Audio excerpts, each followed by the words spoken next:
this winter season, it gets us. It gets us, this darkness, this pause that we're invited to, where we're sitting in these losses a little more deeply than maybe we would in the spring or the summer. And I just honor all of you who have made your way here this morning, and those of you who've made your way here this morning online. I honor you, because I know it's not easy in these days. But I want to share a little story from Devorah Chaya, who lives in Israel. She's a Jewish thought writer and artist. And she says, "Last night I had a dream. I dreamt that I gave birth in my living room to a long and very pink baby. The puzzling nature of her birth, the elusive or non-existent 9 months of incubation, the surprise of it didn't disturb so much as the question of how to separate her body from mine. The long umbilical cord stretched between us, and I just stood there, flailing my arms. And then my baby bit through the cord and launched herself into the world as an independent being. I don't know why I had this dream, but I'd like to think I actually do. I am giving birth to myself. I am moving from one constricted level of consciousness to a higher, more expanded one. My new self is smart, likable, and swift. She is powerful and can act where the old one was at a loss. I move from a sense of powerlessness and a troubling world towards a sense of strength and possibility. My pre-birth life played out over the course of dreary winter months. They were dark and clenched. The world was closed to me.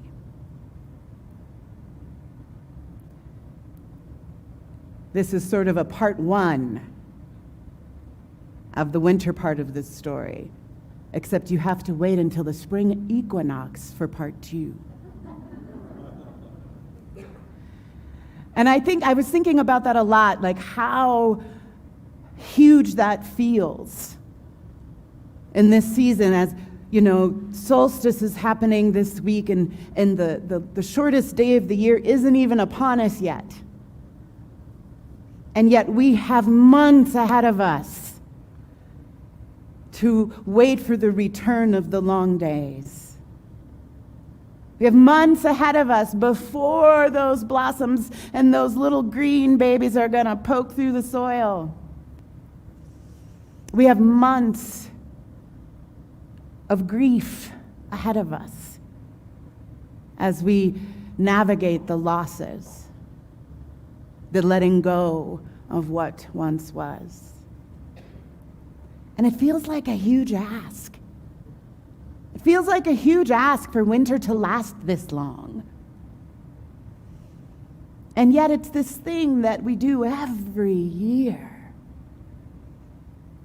It is this moment we find ourselves in every year. And every year, regardless of the outer circumstances, we find ourselves in this moment with a little anxiousness and anxiety. Like, really? It's going to last all winter? Like, really? The sun's not going to fully have long days again until this summer? Is it really going to come back? Is the sun really coming back? And I think the reason why every faith tradition, every culture in the Northern Hemisphere and the Southern Hemisphere, although we celebrate it at different times, have a story of return, have a story of rebirth. Whether it is the return of the Kachinas from the San Francisco mountains who come back and spend the winter season present with the people in the Kiva fires. Because the need for the reminder, the need for that little extra support is real during the winter season. There's the changing of guard in the Yule Kings.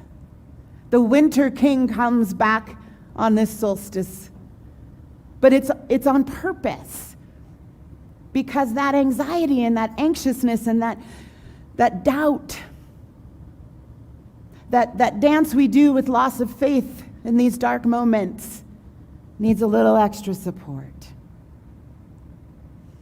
including the celebration of Jesus of Nazareth, who we celebrate that birth, the birth of the Son in this season. The reminder of the Son will return is celebrated in every solstice tradition across the world, in Diwali. And I think it is necessary to make it intentional and to bring ourselves back to the truth of our oneness with the One, the truth of the light that is our being, even when we can't feel it and see it. There's a reason we need to get intentional about that right now, because we forget. We forget. And so every great tradition, every great prophet, every great cultural ritual and ceremony of this winter time is for us to remember. Is for us to return to our essential nature. I think a lot about this idea of returning, of rebirthing, and what is required in that. In the story she shared, she said that dream came to her in the dreary winter months where the world felt closed to her. And she goes on to speak of what happens in the spring, which I'm going to share with you in the spring. Because I think it's important for us to take the moment and be where we are. To be where we are in a world that feels so cold right now. To find ourselves exactly where we are, where the nights are longer than the days. And to wholeheartedly accept the invitation to remember. To take the time to return to what is essential and true. The greatest message of Jesus of Nazareth, that the kingdom of heaven is within. There's this incredible gift that is given to us in this winter season. This incredible gift of darkness. This incredible gift of a quieting, of a slowing, of a pause that we are invited into so that we can turn our entire attention onto one thing. That God is right where we are. That we are one with the Holy Blessed One. And that when we intentionally say yes to this season, to this time, and we turn down the noise of that outer circumstance, where we not only turn down the noise in our lives, but we actually turn down the noise of our activities, where we turn down the noise of our expectations, and we turn down the noise of moving at all times. And we say yes to ourselves. We say yes to returning to our own divine nature. And we make use of this incredible season. We make use of the pause, of the dark, of the quiet. And we honor whatever tradition we practice, whether that is Christmas or Diwali or the solstice or the Kachina celebration. Whatever tradition we practice, we do so by honoring the invitation that it offers us, by saying yes, by saying, you know what, I am going to take this time. I'm going to sit with my holy, blessed self, and I'm going to remember who I am. I am going to remember that the kingdom of heaven is living in me right now, and I am going to make it a priority to connect to that truth. That's how we honor the birth of Jesus of Nazareth. That's how we honor the Yule Kings and the Kachinas and the solstice itself. We don't run past it. We don't wish it wasn't happening. We don't think somehow winter is bad and summer is good. I heard a teacher of mine say recently that one of the ways that he knew that he had a greater connection to his divine nature was that he allowed Spirit to give life to him in whatever way Spirit was going to give life to him, and he was going to make good use of it. And Spirit gives us this season every year. Spirit gives us this invitation without fail, infinitely. And I believe it is ours to make good use of it. So one of the things I want to ask you to do is just to close your eyes for a moment and think of one of those winter classic songs. Do you hear what I hear? Do you hear what I hear?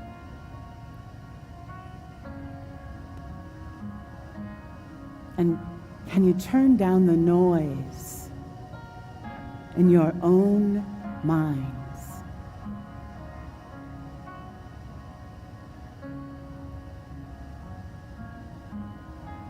What do you hear?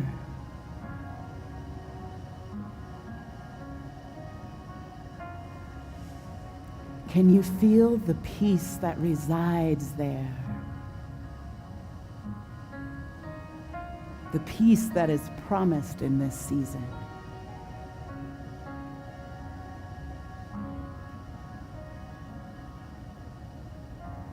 Can you feel that?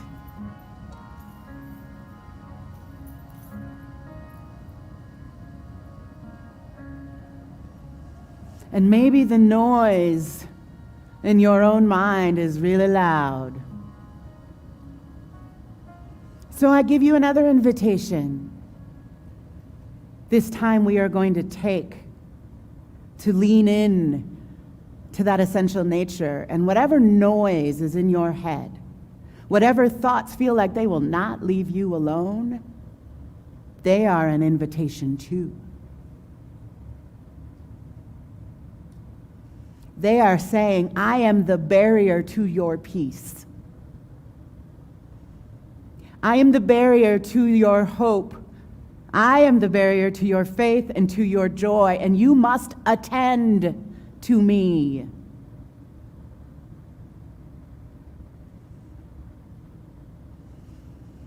That's why the season takes so long. So, this invitation into the stillness, into the dark, into the pause, isn't just so that you can sit on your lotus cushion and ignore the noise that is unique to you, the noise in your own being. That noise has an invitation in it too. Much like the birthing process itself, returning to our divine nature can be messy, painful work. Anybody birthed a baby? Yeah, ladies, you know what I'm talking about. Tiana, I'm sorry, this is not going to be fun for you because you're getting ready to do it again. But you know.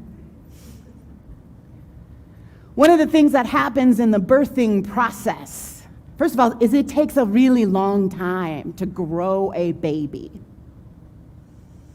But one of the things that happens in a woman's body when she is growing a baby is her body is preparing her to birth it. And there's this chemical that gets released so that the pelvic girdle, the hip bones, can begin to soften. that the ligaments holding it all together can soften and open. And it takes months. It takes months for that to happen. And it's uncomfortable. But one of the things during those months of preparation and growth is the softening and the opening. And I believe those noisy thoughts in our heads, not the mundane ones, not the grocery list ones, not the, oh, my knee hurts, oh, why did that person say that thing, not the monkey mind noise. That's distraction. But the noise that will not leave you alone. The thought about the relationship you haven't shown up in the way that you really know you can.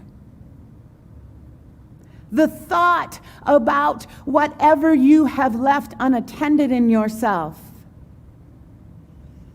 that is asking again and again and again and again and again for your attention. That noise needs to be attended to, much like the softening and the ligament stretching that happens in a woman's body in order to birth new life. That very time that it takes to attend to it, because these are the barriers. Bones that don't soften, hips that don't open, do not birth babies. So we've got to do the work. We've got to do the work of labor and remove the barriers, attend to those barriers, acknowledge them. What is in the way of your peace right now? What is in the way of your faith right now? And you know, because it won't leave you alone. Even if it's this thing that feels intangible and uncomfortable in your body and I don't even know what it is. But if you take the invitation and you say yes to this moment of stillness and pause and rest and actually give it your attention, that discomfort, that noise, that thing that we've been all so busy avoiding and moving at a speed of avoidance throughout the summer and fall months. It's been waiting for you. It's been waiting for you, and here's your moment.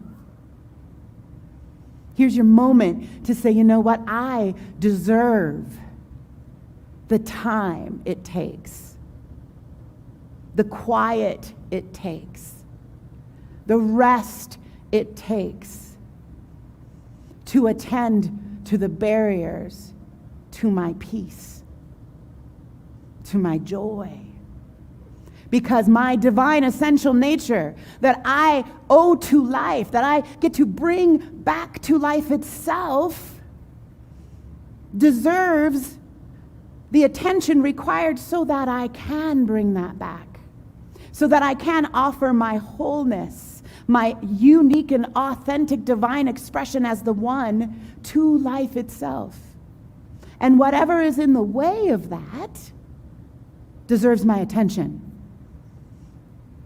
deserves whatever is required to remove those barriers, to soften and open those pathways so that I can bring myself back to life. So I want to invite you right now to think about, what are the thoughts that are barriers to your peace right now?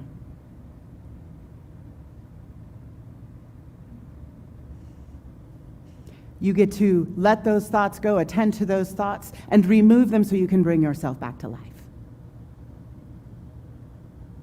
What are the choices and decisions you've been making that are a barrier to your wholeness, to your peace, to your joy, to your faith? What are the choices and decisions you've made that need to be removed so you can bring yourself back to life. So that you can align your thinking, you can align your choices, you can align your behavior with the truth of who you are. That is the great invitation of this season. That is the labor we are being called to. And we cannot birth ourselves back to life, rebirth ourselves back to life, unless we do the labor. And we can look to that incredible story of Mama Mary. She was birthing in some unideal circumstances. There was poop of animals.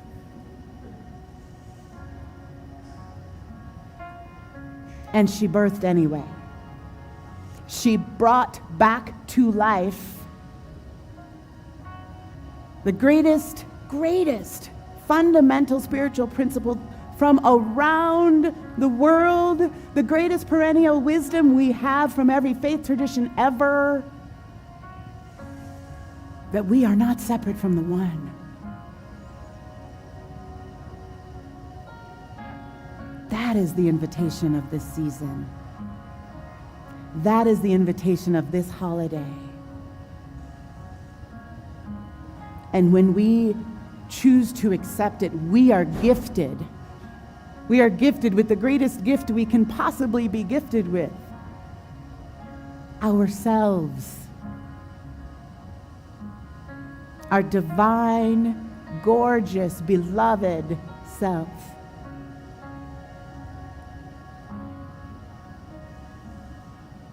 So whatever tradition you celebrate this week,